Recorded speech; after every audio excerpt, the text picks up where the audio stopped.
Hulk Hogan அப்படின்னு சொன்னதில் எல்லாருக்குமே டக்குனு ஞாபகத்துக்கு வருது ஹல்கமேனியான்னு தான் சொல்லணும்.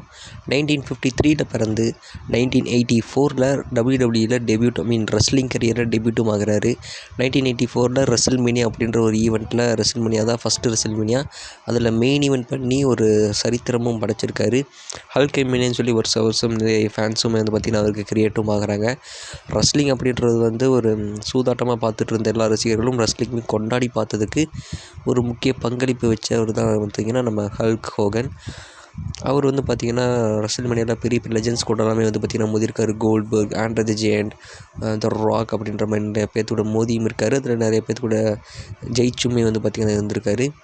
அண்ட் அப்பேற்பட்ட ஹல்க் ஹோகன் வந்து பார்த்திங்கன்னா அவரோட ரெஸ்லிங் கரியரை முடிச்சதுக்கப்புறம் டிஎன்ஏலையும் ஒரு சில வருடங்கள் போய் சண்டையும் கட்டினார். அதையும் முடிச்சதுக்கப்புறமா அவர் வந்து பார்த்திங்கன்னா ஜாலியாக வீட்டில் நல்லாவே என்ஜாய் பண்ணிவிட்டு அவர் லைஃப்பையும் என்ஜாய் பண்ணிட்டு தான் இருந்திருக்காரு. 1953 பிறந்தவர். 2025 மாரடைப்பு ஏற்பட்டு இப்போதைக்கு வந்து பார்த்திங்கன்னா ஹல்க் ஹோகன் இப்போ வந்து பார்த்திங்கன்னா மறைஞ்சிருக்காரு. So rest in peace for Hulk Hogan.